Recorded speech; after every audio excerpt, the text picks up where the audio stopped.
Graham in the comments says a massive spend is needed this summer, absolutely huge. 40 million minimum, striker, midfielder, centre half, maybe even a goalie. Do you anticipate it being that busy a summer for Celtic? I don't know about 40 million, right enough. Seems a lot. Striker's an absolute no-brainer. I mean, Roger said in the January, needed a striker, didn't get one. And it's come back. It was said countless times that was going to come back and bite him in the bum, and it did. Mhm. It totally. I mean, I'm talking about that losing games after the new year. I think not having invested in a striker in the fair days window contributed to that. And I know, listen, Kyogo, I think was a big miss. I know he wanted to go away, but as I say, the numbers add up. I mean, Celtic's win percentage in the first half of the season with Kyogo was 80-odd%. It dropped to 60-odd%. And I know there's mitigating factors, but I know you've got 3 guys that have scored 20 goals plus this season, which is a big haul. So they maybe haven't lost his goals, but I certainly think in the bigger games and big moments, Kyogo was a big miss. And they never replaced him. So that's come back to bite them. So a striker is an absolute top priority. Another wide player is a top priority as well, because obviously Jota's going to be out till at least January, perhaps longer. And it's going to take him time. You could perhaps suggest his season's written off next year as well, till he's back to fitness, because he barely played in 18 months. He'd played a couple of months, then gets injured. So he's not going to be right, you could argue, for another year. So I need another wide player, another striker. I still think, despite having spent £15 million in centre halves, I still don't know who's Carter Vicker's best partner is. When they signed Naroki for £4 million, Lagerbielke for £3 million, Trusty for £6 million, all to try and overtake Liam Scales, and he's still in the team as a first choice partner for Carter Vickers. So is he going to start the season number one choice, or are these 3 guys who cost a lot of money going to step up, or are they going to buy another centre half? It's an issue. I think it's been a position that's not really been dealt with properly. Obviously, Kieran Tierney coming in is a big deal. They're going to need an extra left back to kind of compete with Kieran Tierney. I know Roger said the door's still open to Greg Taylor. I think they're even still talking to Taylor and Jeffrey Sloop. Sloop, I don't know. I mean, I think they're talking about offers for him in far-flung places, earning good money. I suspect maybe wish him the best in his future endeavours. I don't think he's quite got it for Celtic. I think he's been a good player over the years, but I think even off the bench at Hampden, I think Greg Taylor was struggling up against Shaden Morris, and they put him in midfield and put Sloop at left back to compete with that. Didn't compete with it. Get skinned a few times for pace. In fairness, Morris could skin most folk. I mean, Usain Bolt would have a hard task up at the time. So I get that, but I'm not sure he's worth that. A left back to compete with Kieran Tierney if it's not going to be Greg Taylor. Goalkeeper, I think Boljami Sinisalo showed enough to suggest that he is a possibility to number one.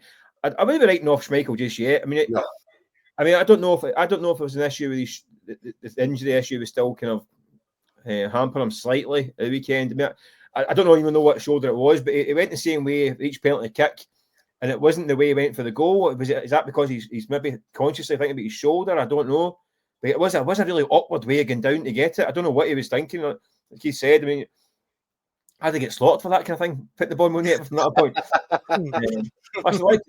I played a game at Parkhead last Monday and didn't do it in that daft. By the way, I get through that without making a fool of myself for once.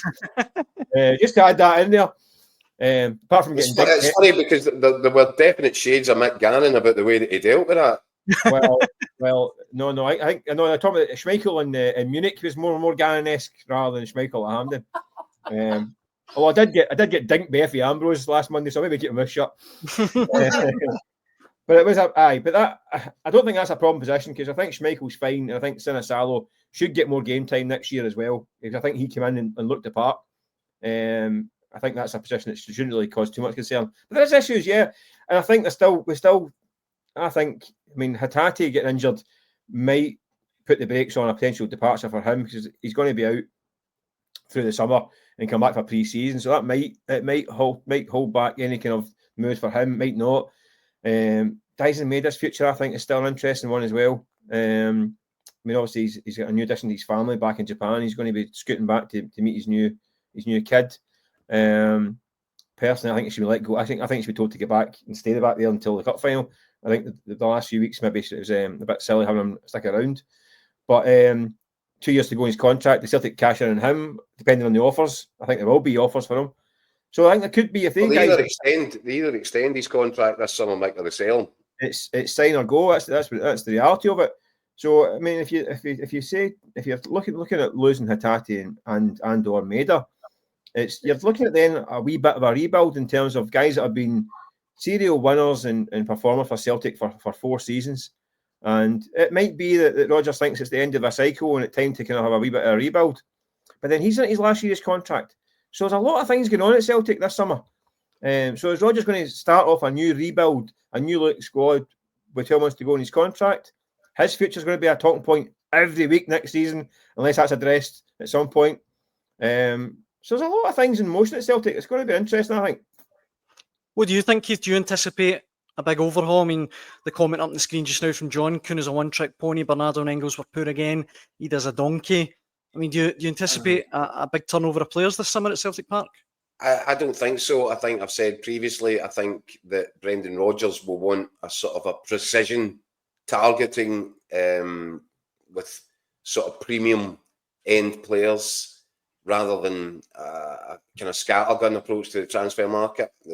This is for me, this is the fascinating one with Celtic because he has convinced the board, he's pushed them to go his way, and his way is don't spend £20 million on 5 players, spend it in 3.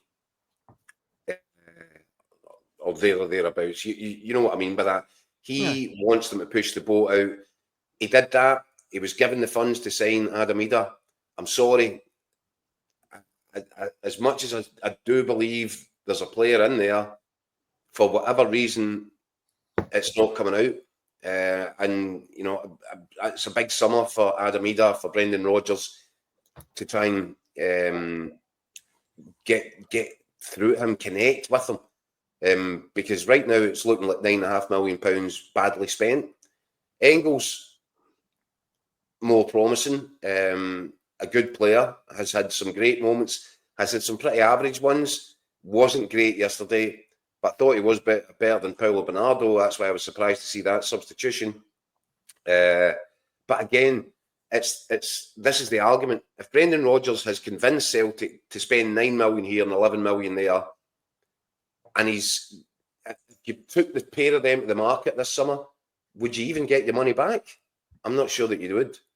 So, having convinced Celtic that this is the way they should go, they should turn away from the model that's worked so spectacularly for so long, which is this, well, spread the money, spend 3 million at a time, bring in 4, 5, 6 options, and you only need 2 of them to, you know, be a big success. You're selling them for 15 million, 20 million, 25 million. So in terms of the Moneyball aspect of it, it's going to be fascinating for me.